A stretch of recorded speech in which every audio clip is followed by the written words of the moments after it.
Marami po ang nagmamahal sa Diyos. Unquestionable po yan. And even undeniable. Pero hindi po lahat ay sumusunod sa Panginoon. Nagmamahal pero hindi kayang sumunod. Dapat po kasi yung bunga ng pagmamahal po natin ay ang pagsunod. Pero kung sinasabi lang po natin na mahal po natin ang Diyos, pero hindi natin kayang sundin yung Kanya pong sinasabi at inuutos, nawawala na rin po ng saysay yung salitang pagmamahal. Ang message po natin ngayon ay pinamagatan ko pong lover but not follower. To follow Jesus is not easy. Living for Christ is not easy as well. At wag po nating isipin na madali lang po ang maging alagad ni Kristo, neither madali lang din ang maging isang Kristiyano. Hindi po, mga kapatid. Christianity is all about following Jesus Christ. Living Christ-like. Yun po ang ibig sabihin ng pagiging isang Kristiyano, ng pagiging isang alagad. At kailangan po maunawaan po natin ito. Otherwise, yung pong pagsunod po natin ay very shallow. Parang napakababaw lang. Kasi sapat na sa atin yung tayo iniligtas ng Diyos, nakakilala sa Panginoon. Umaaten kada linggo, it's enough yun for us. Hindi po ganun, mga kapatid, ang isang lingkod o isang alagad ng atin pong Panginoon. At tingnan niyo po rito sa kanyang tekstong sinabi, hindi maaaring maging alagad ko ang sinumang umiibig sa kanyang ama, ina, asawa at mga anak, mga kapatid, maging sa sarili niyang buhay ng higit kaysa sa akin. So nakita po ninyo yung paunang salita na sinabi rito ng ating pong Panginoon, hindi maaaring maging alagad ko. Sino po ba sa atin ang hindi nagmamahal sa kanyang magulang? Sa kanyang asawa, sa kanyang mga kapatid? Sino hindi umiibig sa kanila? Lahat po tayo nagmamahal. Lahat po tayo ay umiibig. Pero ang sinasabi rito as if na parang gusto ng Diyos na hindi po tayo sumunod. Dahil sabi niya, hindi maaaring maging alagad ko kayo kung iniibig nyo ito. Parang gusto ng Panginoon na sabihin ba, huwag niyo silang mahalin. Hindi po yun ang gusto sabihin dito ng ating Panginoon.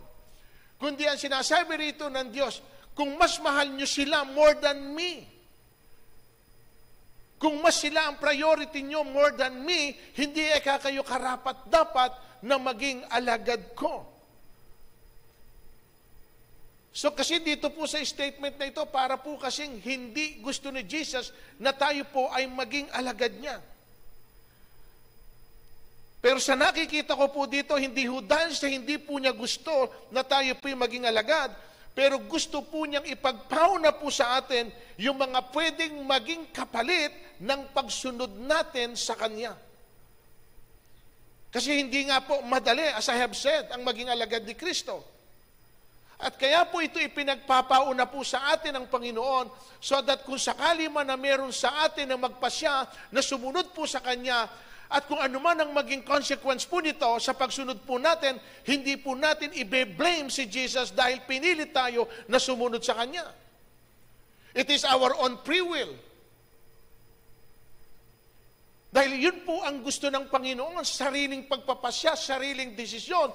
Dahil nalaman mo na ito pala ang mas mahalaga more than sa mga bagay na meron ka. And when you decided to follow Christ, eto na nga po, minsan yung pong ine-expect natin na akala natin most of the time in following Christ is blessing, minsan po opposite doon po sa atin pong inaasahan. Kaya po yung iba, dahil po hindi po nakaprepare doon sa ganung bagay, yung pong nabibigla po tayo. At nasusurprise tayo, bakit ito ang nangyari, hindi naman ito ang ine-expect ko. Pero ito po, hindi ho natin pwedeng i-blame ang atin pong Panginoon sapagkat lagi po siyang may paunang salita. Binibigyan niya tayo ng choices. Ilalatag ko ito sa iyo. At ikaw na, after na marinig mo ito, nasa sayo na ngayon ang pagpapasya. Kung gusto mo, then okay. Kung ayaw mo, nasa sayo pa rin. O, tingnan niyo po, bigay ko sa inyo isang halimbawa. Matthew 19:21. Sumagot si Jesus, kung ibig mong maging ganap, ipagbili mo ang lahat ng iyong ari-arian at ipamahagi mo sa mahihirap ang iyong pinagbilan. At magkakaroon ka ng kayamanan sa langit pagkatapos bumalik ka at sumunod sa akin. Nakita niyo yung kondisyon. Sino pwedeng gumawa nito? Na ibenta mong lahat ng ari-arian mo at ibigay mo kahit kung sino na lang na pwede mong pagbigyan. At pagkatapos mong maibigay sa kanila, yun na po yung sinasabing senyales na pwede ka nang sumunod sa Panginoon. Who can do that? Hindi ho madali. Yung bargain na ito ng Panginoon, yung kondisyon na hinihingi po niya sa atin. O tingnan niyo pa po itong isa. Sumagot si Jesus, may lungga ang asong gubat at may pugad ang mga ibon, ngunit ang anak ng tao walang sariling tahanan. Ano ibig sabihin dito ng Lord? Nakahanda ka ba na wala kang sarili na lugar na pwedeng pagpahingaan like me? Kasi sa tungkulin na ibibigay ko sa iyo, bilang pagsunod mo, ay pwedeng kung saan-saan ka lugar pupunta at wala kang lugar na masasabi mong sa iyo na naipundar. So ito po yung sinasabi rito. Kaya mo ba itong gawin? O di kung kaya mo, sige. Kung hindi naman, mag-isip kang mabuti. Kung talagang gusto mong sumunod sa akin bilang iyong Diyos. So hindi nagkulang dito ang Panginoon. Kaya sabi ko nga siya, hindi humadali. O verse 59. At sinabi niya saan? Sa isa, sumunod ka sa akin. Ngunit sumagot yung tao, Panginoon, hayaan lang po muna ninyong maipalibing ko ang aking ama. Sinabi ni Jesus sa kanya, hayaan mong mga patay ang magpalibing sa kanilang patay. Ngunit humayo ka at ipahayag mo ang tungkol sa paghahari ng Diyos. Wala bang consideration dito? Alam naman niya na patay ang iyong ama. And for the first time in respect, in honoring your father, nakiusap ka naman na pwede ba, Lord, ipalibing ko muna. Hindi ko naman sinasabing hindi ako susunod sa iyo. Pero bigyan mo naman ako ng pagkakataon sa huling puntod ng tatay ko, ay naroon ako. Dito, ang sabi ng Panginoon, abay, hayaan mo ka sa mga patay, ang paglilibing sa mga patay. Parang wala man lang konsiderasyon dito ang Panginoon. Hindi ho kasi iyon ang priority ng Panginoon. Sapagkat ang sinasabi niya rito, wala ka nang magagawa dun sa patay. Kahit naroon ka, hindi na ito muling mabubuhay. Unless na lang na ako magsabing muli ko siyang bubuhayin pagdating ng araw. Pero hindi yan ang priority natin ngayon. Ang priority natin ngayon ay para sa mga buhay na huwag silang abutan ng kamatayan sa oras na mamatay sila na hindi nakakilala sa atin. Then ano mangyayari? So you have to look kung ano yung dapat nating pinapriority. Kasi marami tayong pinaprioritize sa buhay na ito na hindi po necessary. Kaya at the end of the day, ano po nangyayari? Nagkakaroon po tayo ng regret. Bakit? Hindi pala iyon ang dapat nating na prioridad. Kundi meron palang masigit na dapat tayong pinapriority and yet ito po yung nasa-set aside natin, nanineglect natin, nadidisregard natin. At yun ang sinasabi dito ng ating pong Panginoon. O ngayon, sabihin po ninyo sa akin, madali po ba? O eto pa isa, tingnan nyo, 61. May isa namang nagsabi sa kanya, susunod na po ako sa inyo, Panginoon. Ngunit hayaan mo munang magpaalam muna ako sa aking mga kasambahay. At ganito naman ang tugon ni Jesus. At sinong man nag-aararo at palingon-lingon ay hindi karapat-dapat sa kaharian ng Diyos. Magpapaalam. Siyempre, hahanapin ka ng mga mahal mo sa buhay. Nasaan ka na? Saan ka naman nagpupunta? Ano na ba ginagawa mo? O, para at least may knowledge sila kung ano man yung ginagawa mo. And yet, ano sabi ng Panginoon dito? Ang taong lingon ng lingon ay hindi karapat-dapat sa kaharian ng ating pong Panginoon. Ano ibig sabihin yun? Yung hindi mo magawa, yung pinagagawa niya sa iyo because meron kang kinukonsider na maraming bagay. Kaya nga dito, madalas na sinasabi ng Panginoon, yung pong close sa iyo, Yung mas mahalaga sa iyo, yun ang itina-challenge sa atin ng Panginoon, na kaya mo ba ekang talikuran ng mga yan for my sake, in obedience to your calling. So malinaw po dito mga kapatid, based dun sa ating pong mga binasa, He did not intend to make things easy for anyone. Hindi po niya in-lower down yung kanya pong standard, yung kanyang pamantayan. Hindi po niya yun binago, mga kapatid. Walang special favor or treatment pagdating po sa pagiging disciple. Pero lahat po tayo equally ay binigyan po ng privilege of being saved by the blood of Christ. The privilege of knowing Him. And the privilege of going to heaven. Binigay po lahat sa atin yon, mga kapatid. Pero we must pay the price. Kailangan po, kasi hindi po pwede na wala po itong bayad. At kung sinasabi po natin, ang salvation po natin ay free, a gift from God, yes, it is. Pero meron pong nagbayad doon po sa krus ng Kalbaryo. Si Kristo po ang nagbayad for our salvation. And in response to that act, tayo naman po ngayon ang gumagawa na para na ipakita natin sa Panginoon, we are also willing na gawin din, Lord. Yung pong ginawa mo para sa amin, willing din kami na gawin, ito para po sa inyo. Bagamat hindi mo naman ito nire-require sa amin, sapagkat hindi naman namin kayang pantayan yung mga bagay na ginawa po ninyo. Pero yun naman po sinasabi natin na yung pagsunod sa atin pong Diyos. So wag po nating isipin lagi, mga kapatid, na ang pagsunod sa Diyos ay lagi pong pagpapala or lagi pong blessing, as I have said. Minsan po salungat doon po sa atin pong inaasahan. At ang kapalit minsan ito, kawalan, pagtitiis, pagdurusa, kahirapan. Minsan, mga kapatid, kamatayan. At ito ang bunga ng atin pong pagsunod. Kaya hindi po madali. Huwag po natin gawin pong parang easy lang ang buhay natin bilang mga Kristiyano. Mayroon tayong dapat na i-consider dito. At ito po, bunga. Hindi naman po sa lahat ng pagkakataon, pero ito po ay pwedeng mangyari at maganap sa atin. Pero kaya nga po ito, kung sakali man na nangyayari sa inyo, ahead of time, alam po natin na pwede itong mangyari, and we will not be surprised if ever na ito po ay maganap nga. So, tingnan po natin yung unang puntos natin, loss or losses. Isa yan sa bunga ng atin pong pagsunod. Kawalan, tingnan natin. Ang naghahangad ng magligtas ng kanyang buhay ang mawawala nito. Ngunit ang mawala ng kanyang buhay alang-alang sa akin ang magkakamit nito.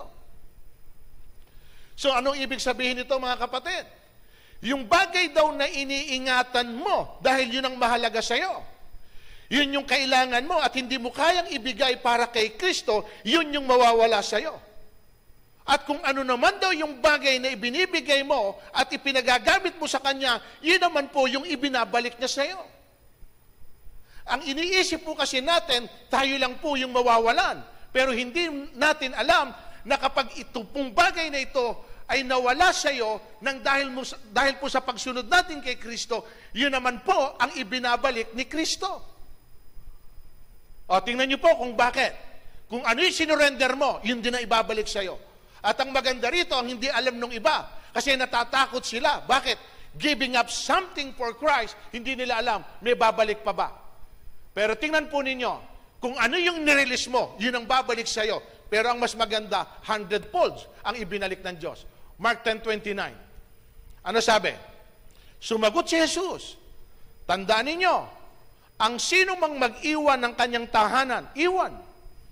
Okay? Mga kapatid, mga magulang, mga anak, mga lupain, dahil sa akin at sa magandang balita.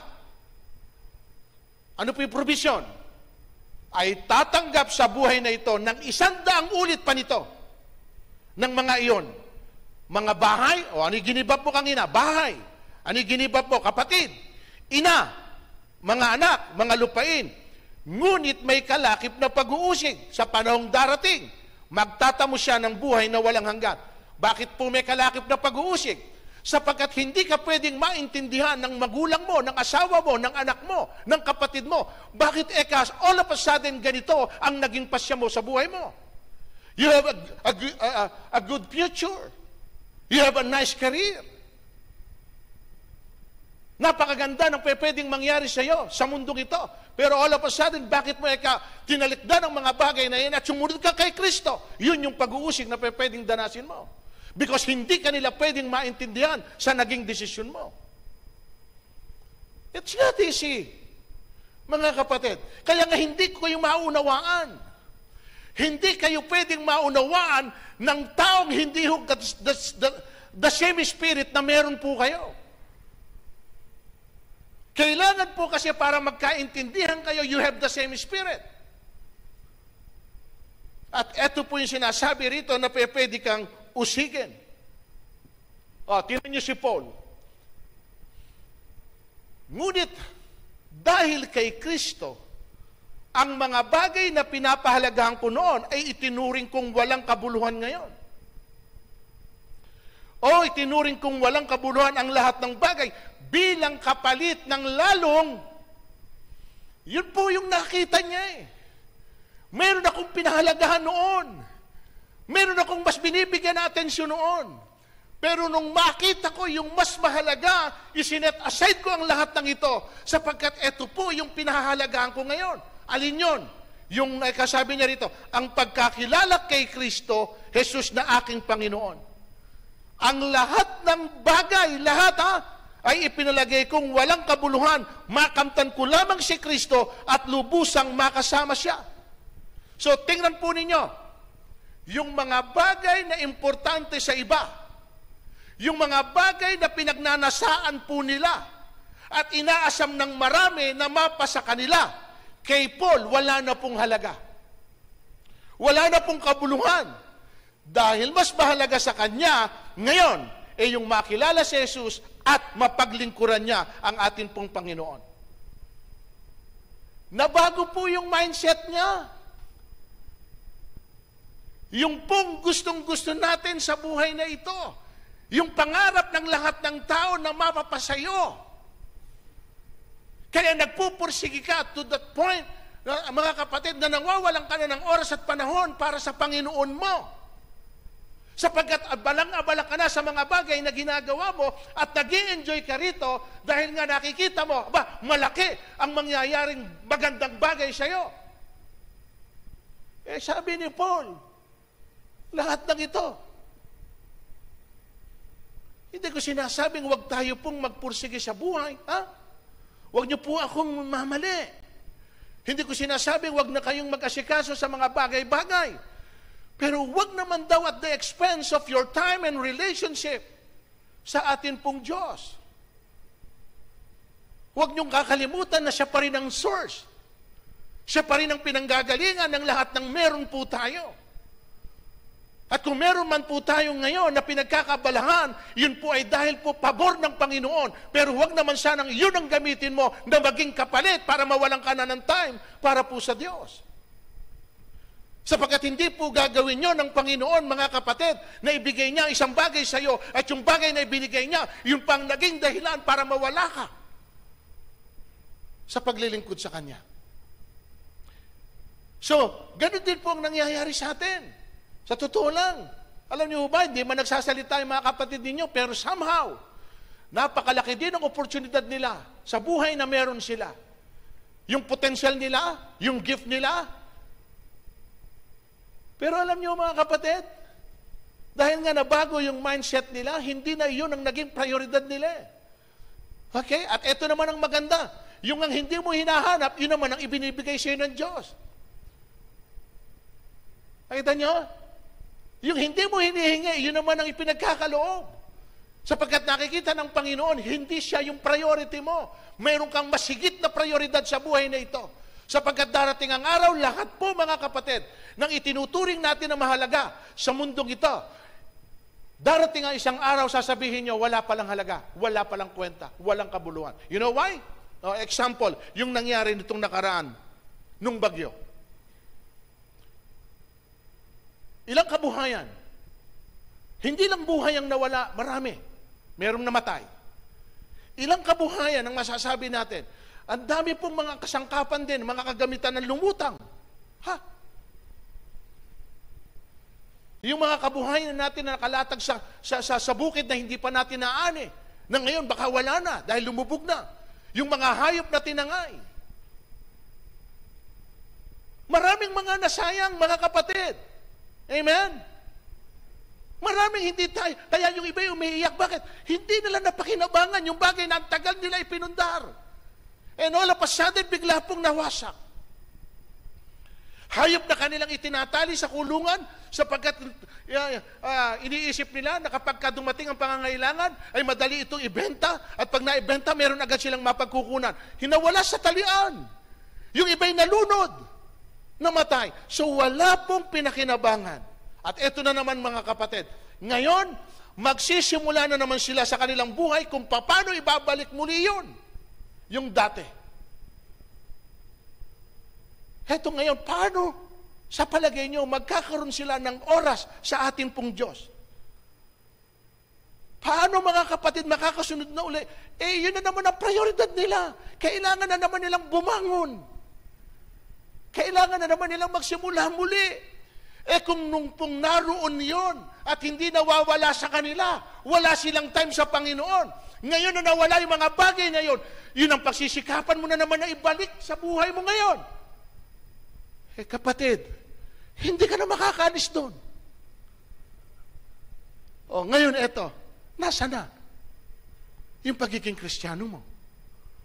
Nasa na yung sinasabi mo nagmamahal ka kay Kristo? Nasa na? Yung iba sa atin ngayon, alam nyo, mga kapatid, di ba? Yung kondisyon ngayon, iniwanan yung mga bahay, baka may tubig pa eh. Pero narito ngayon, bakit? Sapagkat hindi yun ang prioridad nila. Yun pwedeng balikan. Yun pwedeng uling itayo. Pero yung bagay na pwedeng gawin ng Panginoon, hindi natin alam kung kailan siya pwedeng kumilos at gumalaw. At kung ano yung pwedeng sabihin niya sa atin sa panahon na meron tayong pangangailangan. Kaya nga dapat dito mas makita na talagang ang tao, kapag lalo na't may mga nangyayaring ganito, dapat po hindi po tayo palayo sa Diyos. Dapat lahat ng tao palapit sa Panginoon. Sapagkat nagbibigay na ng sign ng Panginoon, pero marami po sa atin binabaliwala yung pong sinasabi ng atin pong Diyos. Tingnan mo ito, itong naganap na ito. Malakas na bagyo, si Rolly. Napakalakas nito, super typhoon, cyclone. Ang unang tatamaan dito, padaan ganyan. Hindi ho dumaan ng Bulacan, hindi dumaan ng ito sa ating lugar. Ito nangyari. Dumating ang Ulysses, naging complacent tayong lahat. Tulad lang ni Rolly yan, na sinasabing ang lakas, pero tinan mo, wala nga akong naramdamang hangin eh. Inintay ko, walang hangin, walang anuman. Ito ngayon, ang nangyari. Naging relax tayong lahat. Dumating ngayon ang Ulysses. Unexpected. Hindi nakapaghanda. Ano nangyari? Doon ganyan tayo ngayon nasubo, nagpanik. Anong ibig kong sabihin? Marami na rin paalala ang Diyos. Warning. Na nagsasabi, anak, may mangyayari. Kailangan natin itong harapin, paghandaan. Pero nare-relax po, complacent ang marami. Yun. Pagka tayo na surprise, wala na rin po tayong magagawa. May pagkakataon tayo na lumapit, magpasalamat, maglingkod habang may kakayahan ka na maglingkod. Pero yung iba, binabaliwala po ito. So I'm sorry, mga kapatid, kapag ka na-surprise tayo pagdating ng araw. So yun yung una na pwedeng maging kapalit ng paglilingkod natin sa Diyos, loss or losses. Pangalawa, suffering. Pagtitiis. Dahil ipinagkaloob niya sa inyo, hindi lamang ang manalig sa Kanya, kundi ang magtiis din naman alang-alang kay Kristo. Ngayon kasama ko na kayo Sa pakikibakang nakita niyong ginawa ko noon at nabalitaan ninyong ginagawa ko pa rin hanggang ngayon. Ano sabi niya? Ipinagkaloob ka sa inyo na hindi lamang ang manalig. Ibig sabihin, mga kapatid, hindi po sapat lang na kayo nanampalataya kay Kristo. Bagamat iyan ay napakalaking bagay na nananalig ka sa ating Panginoon. Pero hindi lamang po pananalig. Kundi ang sinasabi rito, may kalakip din itong pagtitiis, mga kapatid. At yung word na pakikibaka, ibig sabihin battle. Dapat nakaprepare tayo doon sa pwedeng mangyari. Mayroon tayong pwedeng tiisin. Ano sabi ni Moses? Tingnan nyo. Tinuring niyang higit na mahalaga ang pagtitiis sa hirap. Dahil kanino? Sa Misayas kaysa ang mga kayamanan ng Ehipto, sapagkat nakatuon ang kanyang paningin sa mga gantimpala sa hinaharap. Meron dalawang klaseng suffering, mga kapatid. Ito po yun. Yung nagsasuffer ka because of your obedience to Christ. Pero meron din pong nagsasuffer because of your disobedience to Christ.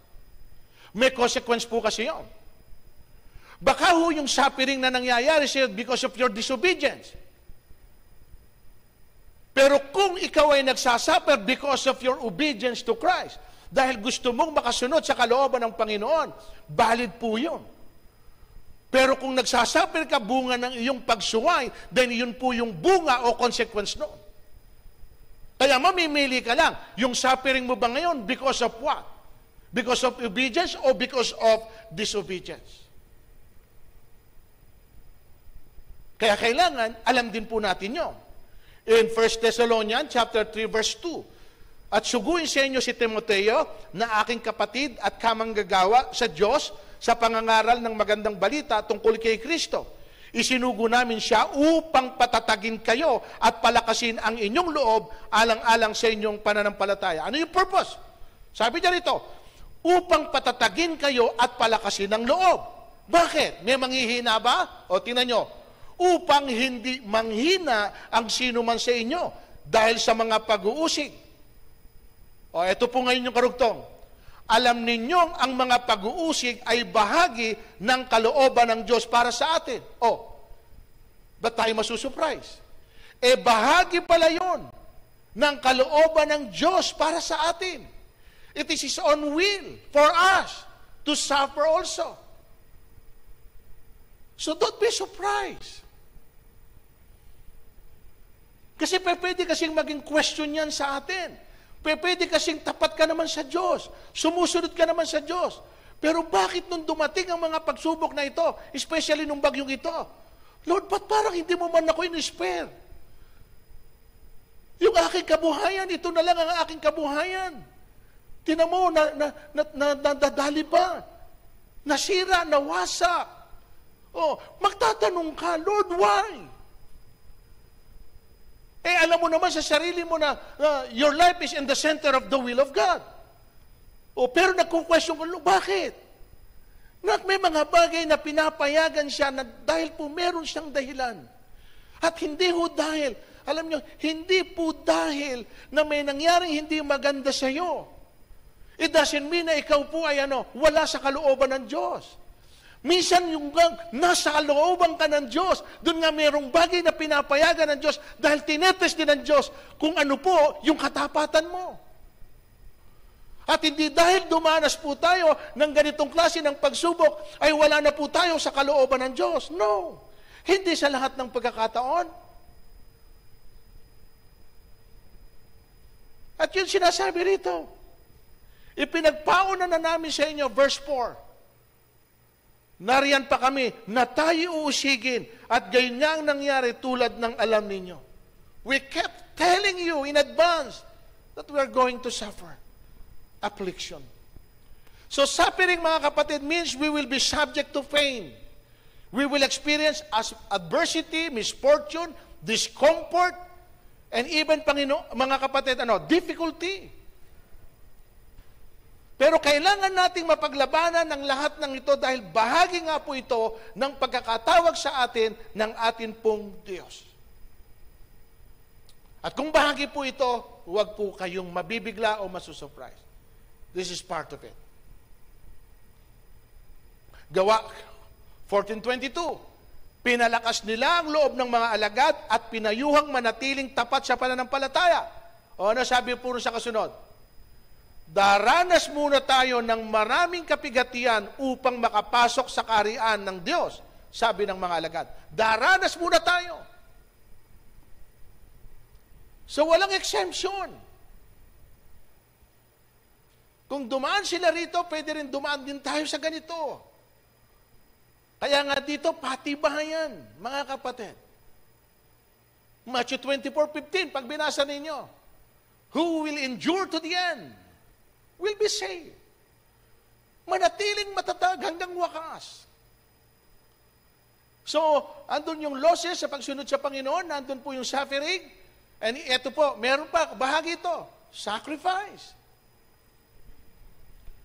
Resulta rin po yan ng atin pong pagsunod.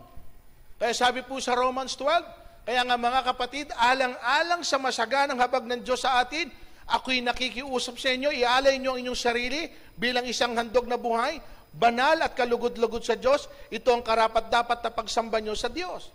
Offer your body a living sacrifice, holy and acceptable to God, which is your reasonable way of worship. Ibig sabihin, sacrifice. At kapag sinabing sakripisyo, mga kapatid, eto, involved ka rito. Your own sacrifice for the benefit ng iba at your own expense. Paano ba ang sakripisyo na sinasabi? Eto. Okay? Yung ibig sabihin ng sakripisyo. Alam niyo po ba? Okay. Yung mawalan ka. Willing kang mawalan, willing kang masaktan, willing kang maipagkalob ang lahat ng bagay. Yung ikaw lagi ang nagsasakripisyo, nagtitiis. Yung parang ikaw lang lagi ang nagbibigay. Yun ang ibig sabihin ng sacrifice.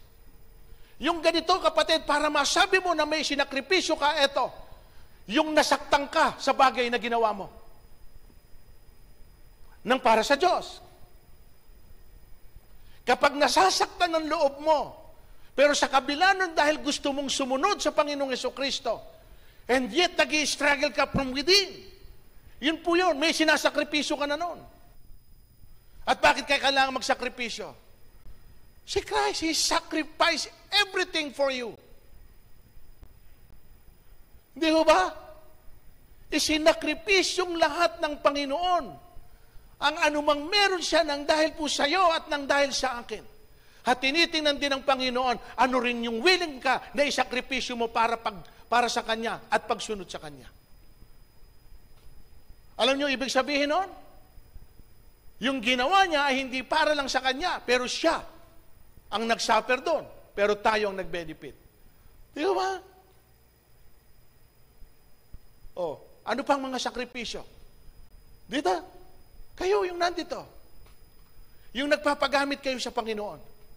Yung oras ninyo, yung talent ninyo, yung buhay ninyo, halos talagang ibinibigay nyo sa Panginoon, pinaglilingkod ninyo. Wala namang kayo tinatanggap na kahit na ano. Ano tawag nyo ron? Sakripisyo. Oh, ano pa? Yung inaabot ninyo. Sa totoo lang, walang taong hindi nangangailangan. Lahat tayo may pangangailangan. Di ba? Kahit sa kabila ng may pangangailangan kayo, pwede nyo nang gamitan personal dahil nga meron kayong pangangailangan. Pero pagdating sa Panginoon, nagbibigay kayo. Ano tawag nyo ron? Sakripisyo. Hindi nyo matiis ang gawain ng Diyos. Oh, huwag nyo sabihin sobra-sobra ang pera nyo. Hindi. Sa totoo nga nangangailangan din kayo eh. Pero bakit pagdating sa Panginoon, kahit na lang, kahit magkano, tingnan nyo dyan sa office ko ngayon. May 2 bata. May 2 bata na alam nyo ba, pinuno yung alkansya. Personal nila yun eh. Kaya ka nga nag-iipon eh, para sa sarili mo eh. Dahil gusto mo, kahit papaano, pag dumating na meron ka pangangailangan, meron kang makukuha eh. Tingnan nyo sa office, may 2 po dyan na alkansya, puno, hindi mo mabuhat halos. 2 bata ang nagbigay. Bata. Isinakripisyo yung kanilang inipon for how many years? Na yung inipon naman nila, tiyak ko sa inyo, wala naman silang hanap buhay. Inaabot lang sa kanila. At yung ibinibigay sa kanila, iniuhulog nila for their future.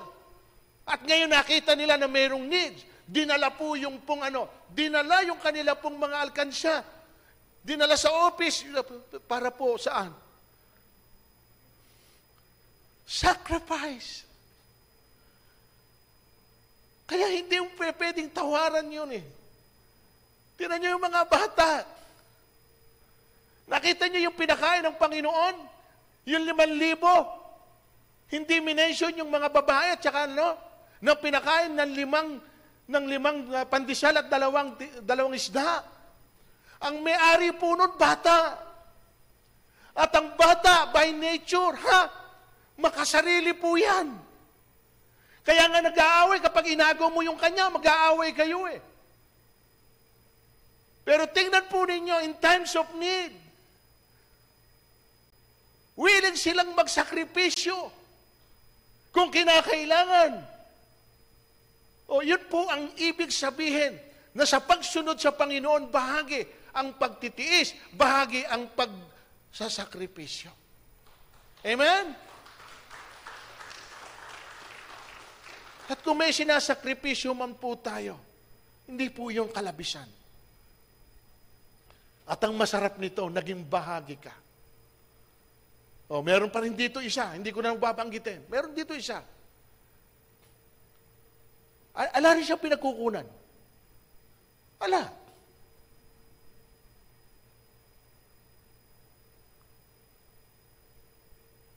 Sa totoo lang, minsan dinaabutan ko lang eh. Pero alam mo ba, ngayon, nagsobre at gustong ibigay doon sa pantulong. Alam mo ba kung ano ibig sabihin nun?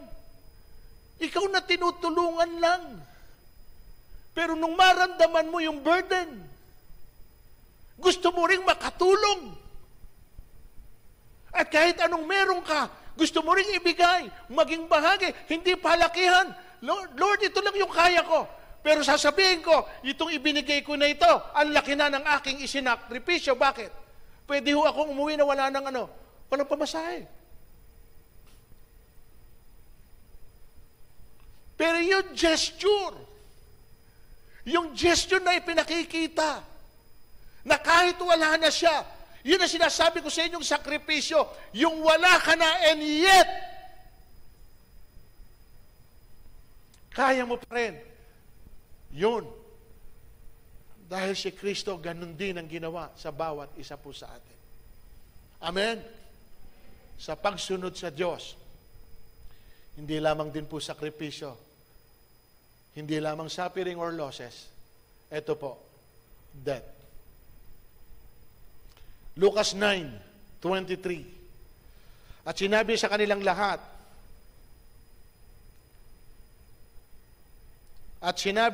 niya sa kanilang lahat, ang sino mang nagnanais sumunod sa akin, ay kailangang itakwil niya ang kanyang sarili. Pasanin araw-araw ang kanyang krus at sumunod sa akin.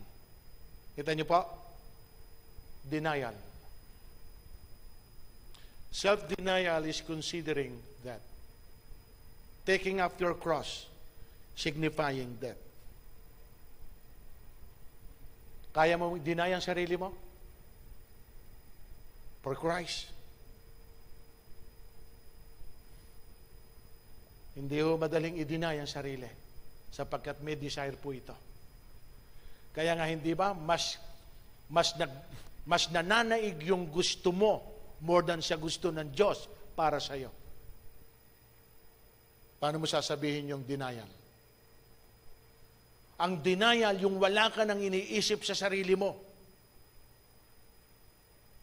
Kundi ang iniisip mo na ay kung ano yung sinasabi ng Diyos sa iyo. I-deny mo na who you are. Parang naging sunod-sunuran ka na sa atin pong Panginoon. Yun yung ibig sabihin ng pagiging isang alagad, pagiging isang Kristiyano. Hindi lamang po lover, kundi follower ni Kristo. Galatia 2:20. Hindi na ako nabubuhay ngayon, kundi si Kristo na nabubuhay sa akin. At habang ako'y nabubuhay sa katawan lupa, namumuhay ako sa pananalig sa anak ng Diyos na umibig sa akin at naghandog ng kanyang buhay sa akin. I no longer live, but Christ liveth in me. And the life which I now live, sabi niyang ganon, I live in the flesh. Pero si Christ ang nabubuhay na para sa akin. Laging si Kristo. Hindi na yung gusto mo. Hindi na yung ninanasa mo. Kundi ang priority mo na ay kung ano yung gusto ng Diyos para sa iyo. Lord, sige po, sabihin ninyo, gagawin ko. Lord, iutos nyo, susundin ko. Sapagkat hindi na po ako kasi nabubuhay sa sarili ko, kundi nabubuhay ako ng dahil po sa inyo. At yan po yung buhay ko ngayon. I'm no longer live, but Christ liveth in me. Kaya sabi po niya sa 1 Corinthians 15:21, kung babasahin niyo sa English, I died daily. Araw-araw halos hinaharap ko ang kamatayan. Nabibingit kami sa kamatayan sa lahat ng lugar na aming pinupuntahan. Pero bulaya ka sa amin ang lahat ng ito. Magawa lang namin yung pinagagawa sa amin ni Kristo. Kung paano dumating ang kamatayan sa pamamagitan ng isang tao, gayon din naman dumating ang muling pagkabuhay sa pamamagitan din ng isang tao. Ang ibig sabihin, yung assurance na ibinibigay sa atin.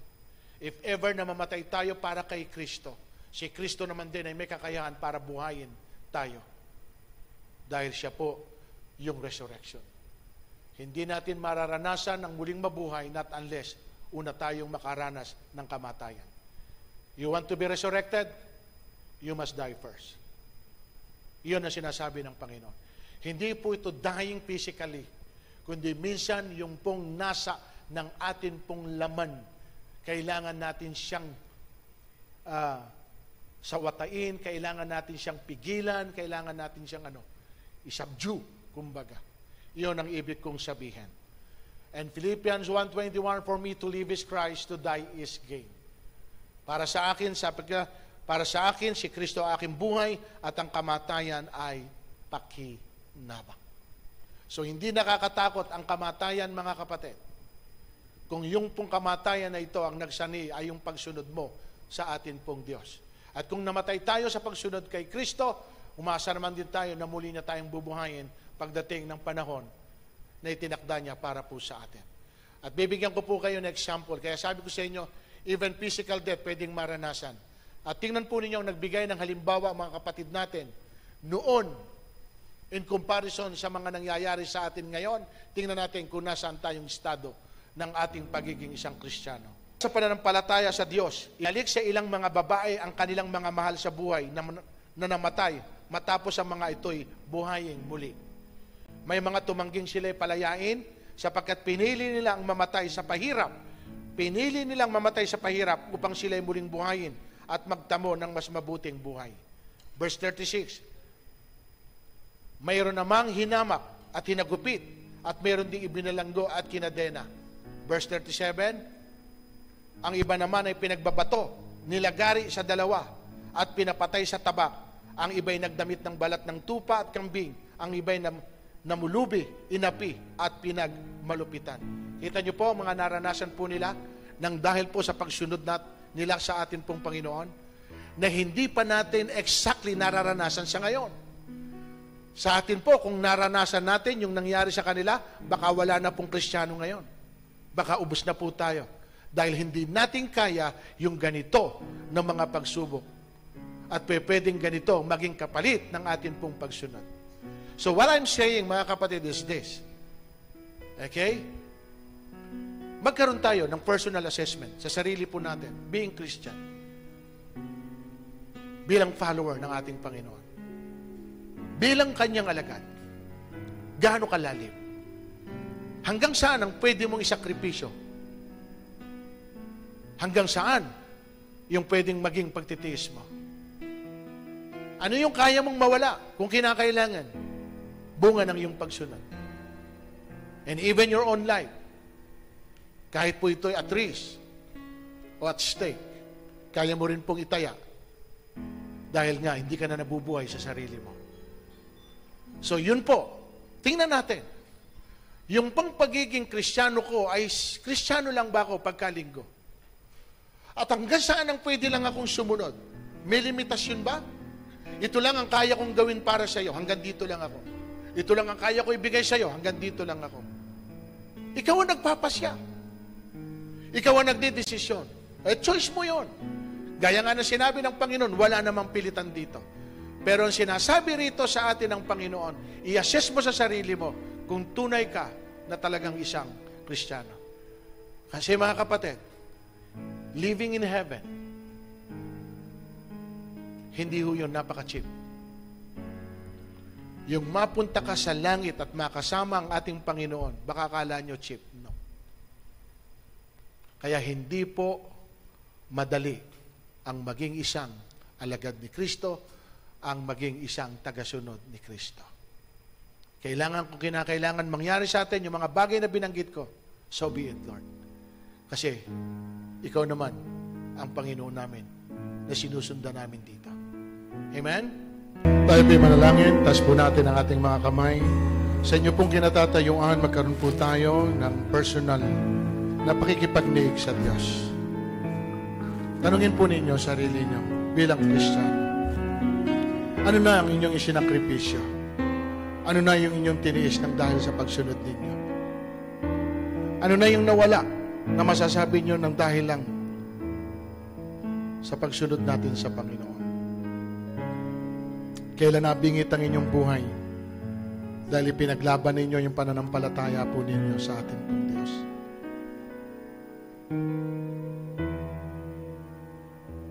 Sapat na ba yung ginagawa mo na masasabi mo, Lord, sapat na po ito.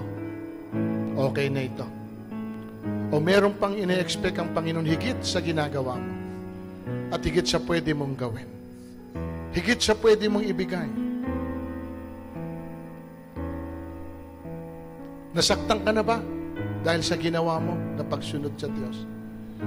May umusig na ba sa'yo dahil hindi ka nila maunawaan? Di ka nila maintindihan bakit iyan ang naging pasya mo? Bakit yan ang ginagawa mo para sa Panginoon?